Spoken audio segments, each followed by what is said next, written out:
How are you, Faizan? I'm good, sir. Thank you. Chale, now you introduce yourself to all of us. Sir, my name is Syed Faizan Haider Zaidi. I was born in Rawalpindi. Soon after my birth, I, along with my family, moved to Rahim Khan, from where I got my initial education till class 4. Then on, I moved to Karachi, from where I completed my education till my A levels. And then I moved to Lahore, from where I got my undergraduate degree in accounting and finance from LUMS. Currently, I'm living in Islamabad. I've moved here. So I've lived in multiple cities all my life. Apart from this, sir, throughout my academic and professional journey, I've shown 3 consistent traits. One is my ambition. The second is my ability, consistency in achieving those ambitions.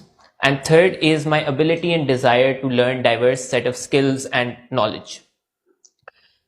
These 3 traits have essentially allowed me to get internships at some of the top multinationals, represent Pakistan in debating, and excel at sports as well. And after that, I realized that my destiny lies in CSS, and therefore I gave the exam, and today I have the pleasure of sitting with you people. Okay, thank you. So I hope you have prepared yourself for the interview. Yes, sir. I've tried my best. What do you expect that what type of question you will be asked? Sir, so the general... You just name the topics which you have prepared that you anticipate that these questions could be. Sir, I feel that they'd ask me about my optionals, because accounting and business are non-conventional optional subjects. I feel that they will ask me about that. Current affairs, I feel I will be asked about, particularly with regards to what's happening in USA, because I have US history as an optional. And I feel some questions regarding my operational efficiency when it comes to my preferences. I feel that these are the questions which will primarily be asked. ये तो 3 question है यार. Sir, only 3 topics. Within these, I feel that there are multiple dimensional. Chale, you are multi-dimensional. Yeah, yes. Okay, I think you were born in the last century, in the 20th century. Yes. What are the major events of the last century which you remember? Sir, the 2 world wars, I feel that they defined a lot of things. And then during the last century, I feel that the rise of Islamic militancy, which culminated in 2001 9/11 attacks, I feel that these 2 I would primarily consider. How many years are in a century? 100.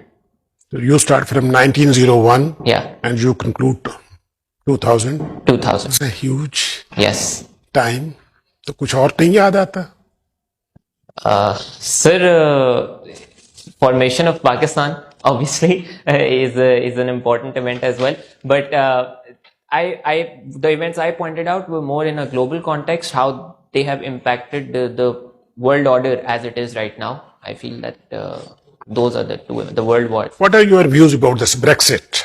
Do you think it is good for European Union or bad? So for the European Union, I feel that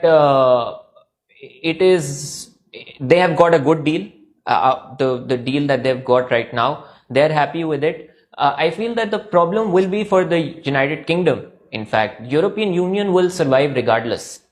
The problems will be with the United Kingdom, I feel. How?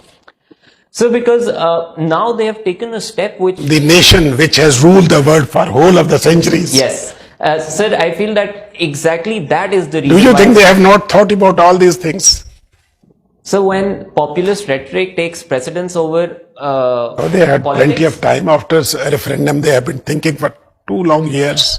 Sir, I feel that once the populist rhetoric sets in, it is very difficult to roll it back. And I feel that decisions made under the pretext of that populist rhetoric are oftentimes, as we have seen in Pakistan, are oftentimes counterproductive. And I feel that now they have essentially this country which has ruled over the world over, centuries, has taken a step which is irreversible in nature, and the consequences of which obviously we will see in the future, but I feel that they will be... What are their arguments, positive arguments, what they think, what they have gained?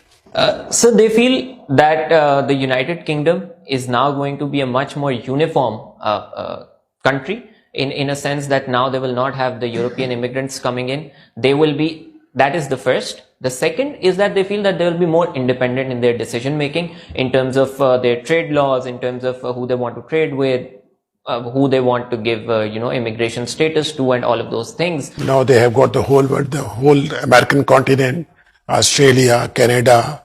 They will have independent relations because here in the European Union, they were stuck up because of the European Union. Sir, I do not feel, yeah, exactly, that independence they will have.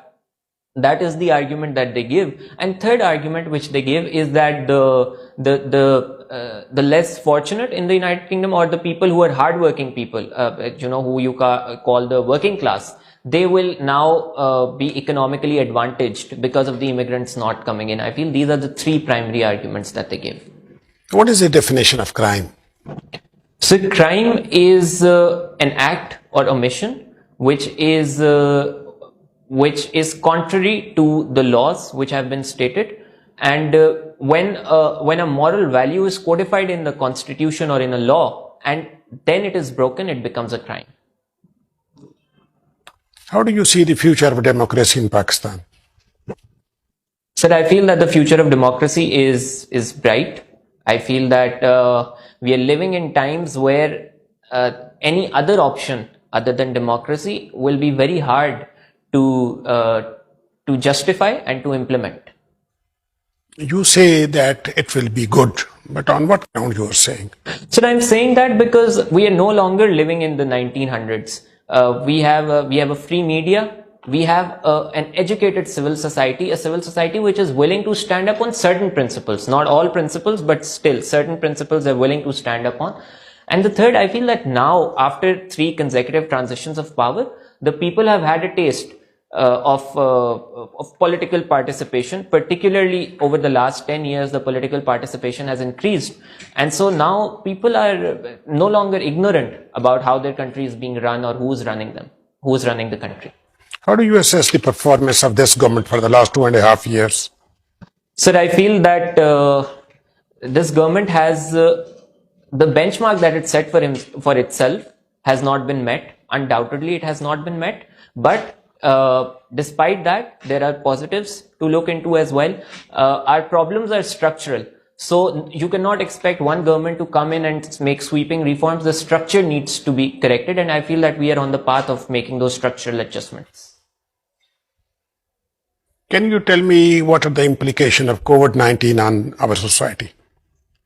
Not economic side, social side. Social side. Sir, first, I feel that what I've noticed in my personal capacity is now the sense of family, which was slowly deteriorating, has again sort of come up, because children who were excessively, going to schools, colleges, universities, jobs, they've got time to spend with their families. And in my personal capacity, I've seen that is a positive thing which has happened. The other thing, sir, I feel that the concept of self-sufficiency has come into our society, in which we have decided to take matters into our own hand when it comes to education.